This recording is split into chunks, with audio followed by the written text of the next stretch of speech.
नमस्कार, मैं सुमिता चक्रवर्ती लेकर हाजिर हूँ दिनांक 8 दिसंबर 2022 का सदीनामा रोजाना न्यूज़ बुलेटिन। मौके से रिपोर्टिंग कर रही हैं सदीनामा की सह संपादिका मीनाक्षी सांगनेरिया। तो आगे बढ़ते हैं बुलेटिन की तरफ।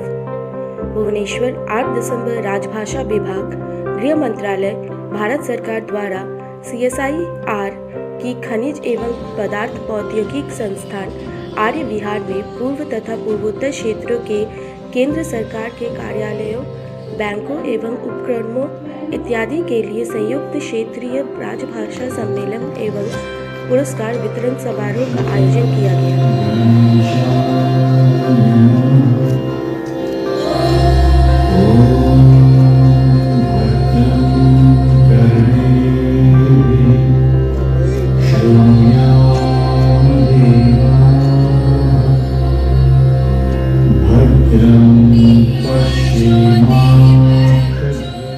कार्यक्रम की प्रस्तावना के रूप में हिंदी के कंप्यूटर कार्यक्रम कंठस्थ सॉफ्टवेयर पर शशिपाल सिंह ने प्रकाश डाला।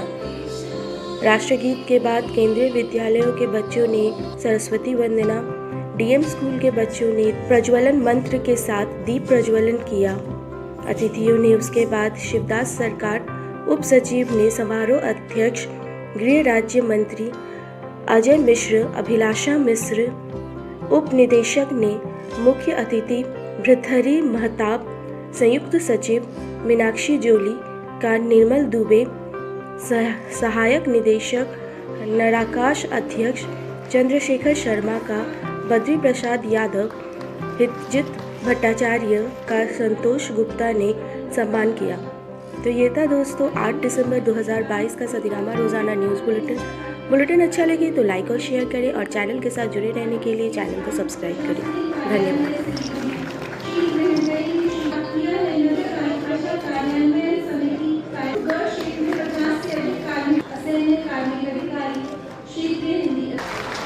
जीवन में हरितिमा बनी रहे, ये पौधा उसका प्रतीक है और साथ ही प्रतीक चिन्ह है। कर्तव्य ध्वनियां रोकनी नहीं चाहिए, ये हमारे भावों को अर्पण करने का, दीर्घा में बैठे सभी लोगों के भाव अर्पण करने का माध्यम सिर्फ उनकी कर्तव्य ध्वनि होती है।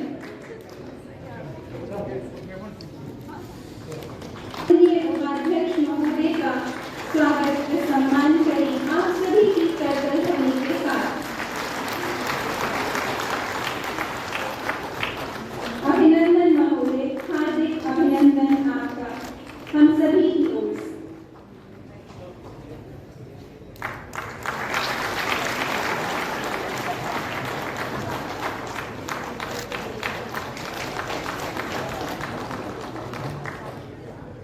आप जानते हैं कर्तव्य ध्वनि एक बहुत अच्छा माध्यम है आपको स्वस्थ रखने का।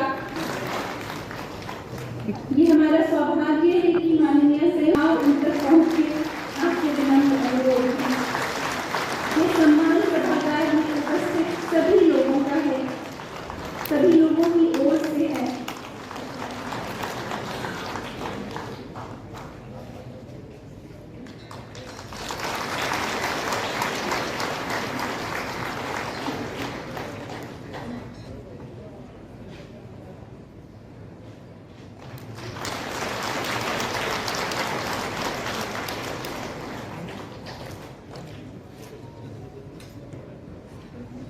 धन्यवाद प्रधान निदेशक श्री बद्री राजन। अब ठीक है सर एकदम।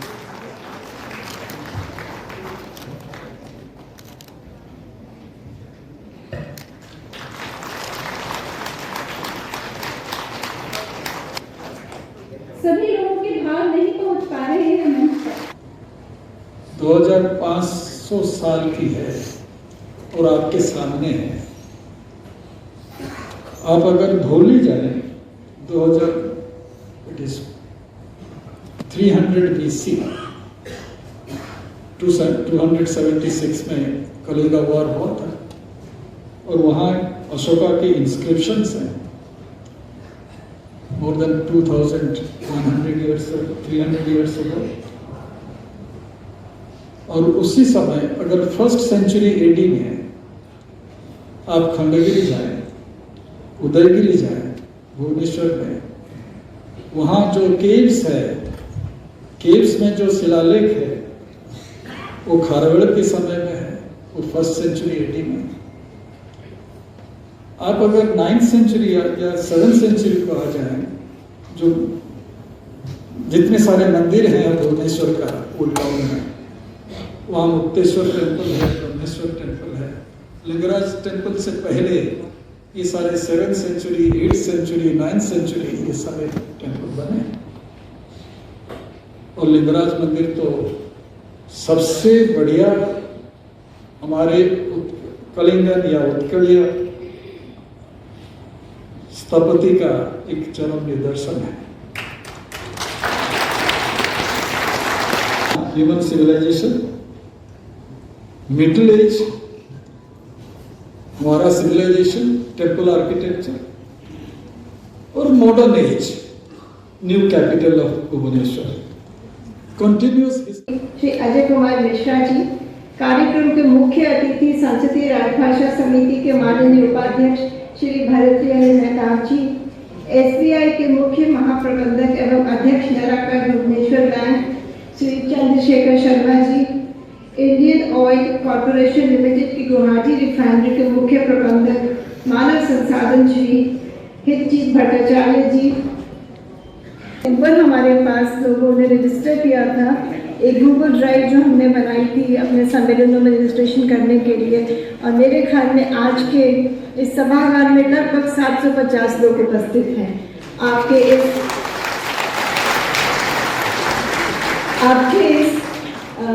रिस्पॉन्स के लिए मैं आप सबको बधाई देती हूँ और आपको आगामी मैं स्वागत करती हूँ मंच पर आसीन SBI के मुख्य 14 नवंबर को बनारस में का आयोजन किया गया हिंदी दिवस 2022 तथा द्वितीय अखिल भारतीय राजभाषा सम्मेलन के इतिहास सूरत शहर में किया गया, जिसमें माननीय गृह मंत्री जी के नेतृत्व में पूरे देश भर से आए हुए 10,000 से अधिक हिंदी प्रेमियों और हिंदी सेवियों ने हिस्सा लिया। मैं आप सबसे तालियों की उम्मीद करती हूँ। पूर्व और पूर्वोत्तर क्षेत्र के इस क्षेत्रीय सम्मेलन के माननीय मुख्य अतिथि, जिनका अभी बहुत ही सुंदर उद्बोधन हम सब ने सुना, जिसने न केवल हम सबको प्रेरित करने का काम किया है, आगे भी हम किस तरह के काम अपने हिंदी के प्रयोगात्मक कार्यक्रमों में कर सकें, उसकी तरफ भी उन्होंने बहुत अच्छा संदेश देने का प्रयास किया है। निश्चित रूप से भले वो हिंदी क्षेत्र से आते हैं, लेकिन जिस प्रकार से उन्होंने हिंदी के मर्म को समझा है और राजभाषा के रूप में जो स्थान अब तक हिंदी को मिल जाना चाहिए था वो क्यों नहीं मिला है, ऐसे सारे चीजों को उन्होंने पकड़ा है, ऐसे सारे बिंदुओं को उन्होंने बहुत स्पष्टता से हम सब के बीच में रखा है कि आने वाले समय में उन पर काम करके हम निश्चित रूप से अपने काम में न केवल राजभाषा के प्रयोग को बढ़ा सकेंगे, बल्कि जैसी उन्होंने बहुत सारी बातों में अभी उद्बोधन में कहा कि आखिर संसदीय समिति क्यों है, हमको क्यों पूछना पड़ता है कि आप हिंदी में कितना प्रतिशत काम करते हैं। ये वास्तव में उन्होंने जिस गंभीरता से, जिस कर्तव्य परायणता से संसदीय राजभाषा के उपाध्यक्ष के रूप में उन्होंने प्रत्येक चीज पर गौर किया है, यह निसंदेह हम सब के लिए न केवल काम करने का जो हमारा तरीका है उसमें क्या कमियां रह गई हैं, किस तरह से हमको काम करना चाहिए, उसकी तरफ भी हमारा ध्यान दिलाता है। वहीं उन्होंने बहुत सारी ऐसी बातें भी रखी हैं जिन्होंने हमारा उत्साह भी बढ़ाया है और जो हम श्री बसु जी SBI आज इस हिंदी में सराहनीय कार्य करने के लिए मैं सभी पुरस्कार विजेताओं को विशेष बधाई देता हूं और आशा करता हूं कि इनसे प्रेरणा लेकर अन्य संगठन भी सरकारी कामकाज में हिंदी की ओर बढ़ा है कि मुझे आज यहाँ इस क्षेत्रीय राजभाषा सम्मेलन कल गृह मंत्री जी से बात की और मुझे आके बताया पार्लियामेंट में कि आपको जाना है भुवनेश्वर, और मैंने कहा पार्लियामेंट चल रही है, तो नहीं 2 घंटे की प्रोग्राम है। मैंने कहा 2 घंटे में नहीं, 5 घंटे और 10 घंटे उसमें जोड़ दीजिए, आ जाना और एक रात भी रहना। फिर भी मेरा भी एक लाभ हुआ। मैं पिछले हफ्ते अपने कटक आया था और थोड़ा बहुत काम रह गया था जो कल रात को मैंने निपटाया, और आज दोपहर को मैं निकल जाऊंगा दिल्ली। पर अजय मिश्रा जी को मैं करीब 10-12 साल से जानता हूँ, और एक चीज यहाँ बैठे बैठे मुझे याद आया। पिछले टर्म में जब सुमित्रा महाजन हमारे अध्यक्ष थे लोकसभा के, उस समय एक बड़ा कार्यक्रम पार्लियामेंट के सेंट्रल हॉल में हुई थी, और वहाँ अंग्रेजी में बोलने के लिए 2 आदमी तो चुने गए थे, और हिंदी में बोलने के लिए, इंट्रोड्यूस करने के लिए बीच बीच में विभिन्न राज्य के प्रतिनिधि को स्वागत करने के लिए अजय मिश्रा जी का जो हिंदी संभाषण उस समय हो रहा था, मैं काफ़ी इम्प्रेस्ड हुआ कि इस तरह भाषा कैसे बोल सकते हैं। हमारी जो एक्सपोजर है हिंदी में वो काफ़ी कम है। हम उड़ीसा प्रांत के हैं।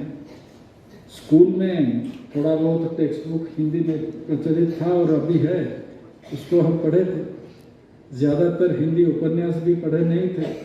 ज़्यादातर हिंदी जानने के लिए हमें फिल्म देखना पड़ता था, और फिल्मी हिंदी आपके हिसाब से तो हिंदी है नहीं, तो इस हिसाब से वही हिंदी जो हम सुनते थे, और अजय मिश्रा जी के वक्तव्य सुनने के बाद मुझे खुद निवासी राज्य से हूँ, पर मुझे मालूम है दिक्कत क्या है, क्योंकि मुझे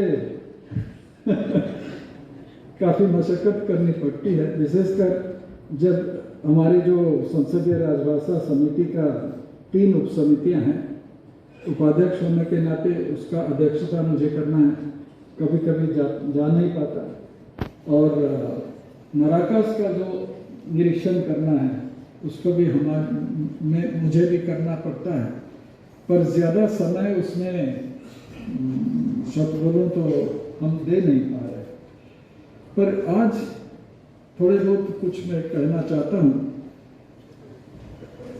हिंदी भाषा के लिए, क्योंकि मैं हमारे विभागों में, उपक्रमों में, मंत्रालय में हो रहा है। ये चीज़ मैं पहले बता दूँ, मेरा अनुभव पिछले 3-3.5 साल से है। सबसे बढ़िया काम राजभाषा का हो रहा है गृह मंत्रालय में, करीब 100%, और हो रहा है रक्षा मंत्रालय में।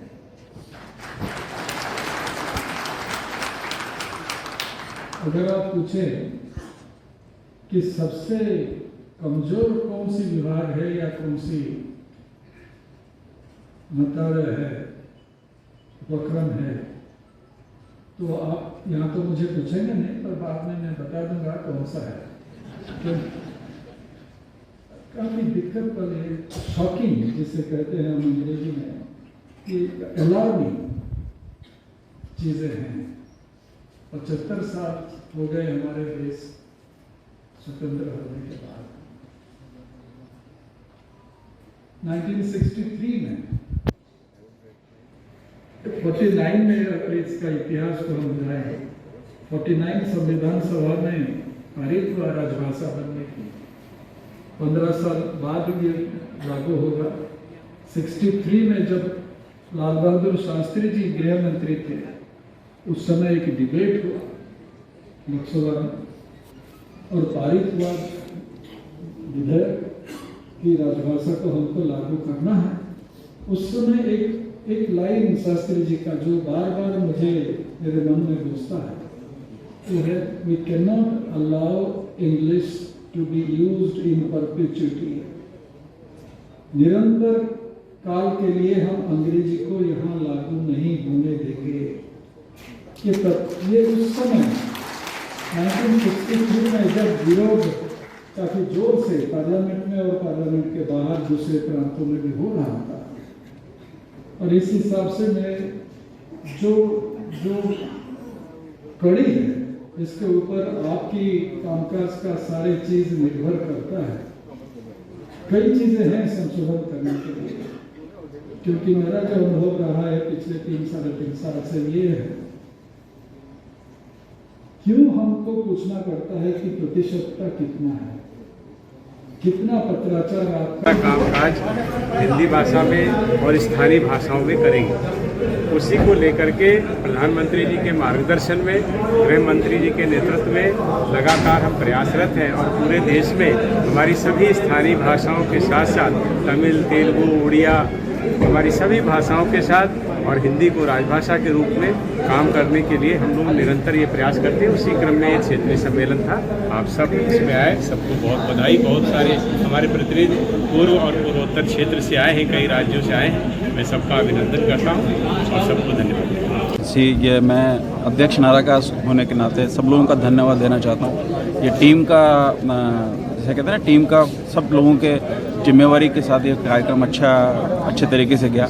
मैं केंद्रीय मंत्री जो हमारे पास आज इस प्रोग्राम में आए उनका भी धन्यवाद देना चाहता हूँ, और बाकी सब लोगों का धन्यवाद देना चाहता हूँ इस प्रोग्राम को बहुत ही अच्छे तरीके से निभाने के लिए। आप लोगों का भी बहुत बहुत धन्यवाद। बहुत अच्छा प्रोग्राम रहा और बहुत अच्छा संख्या में लोग आए, इसके लिए मैं सब लोगों का, जिन लोगों ने इस कार्यक्रम में सम्मिलित हुए, उनका धन्यवाद देना चाहता हूँ। सर, आपका शुभ नाम? मेरा नाम चंद्रशेखर शर्मा है। मैं भारतीय स्टेट बैंक का चीफ जनरल मैनेजर हूँ, उड़ीसा स्टेट को रिप्रेजेंट करता हूँ। माननीय सांसद उपाध्यक्ष संसदीय राजभाषा समिति श्री भर्तृहरि महताब साहब, माननीय संयुक्त सचिव राजभाषा डॉक्टर मीनाक्षी जौली जी, श्री चंद्रशेखर शर्मा मुख्य महाप्रबंधक, सिन्हा प्रशासनिक अधिकारी,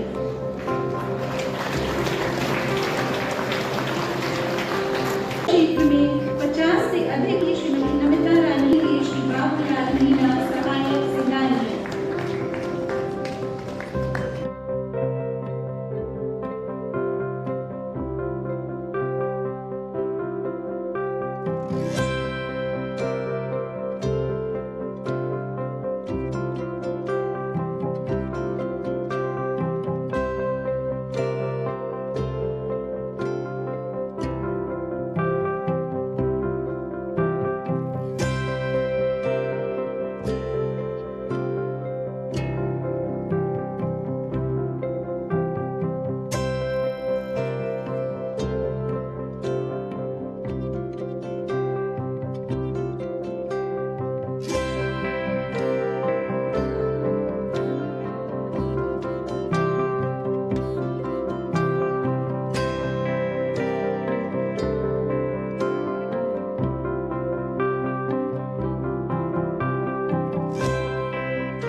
सुनकर देखो, सुनकर देखो, सुनकर देखो जी। ममता राहुल मोदी बोले, लिखे जितेंद्र जी।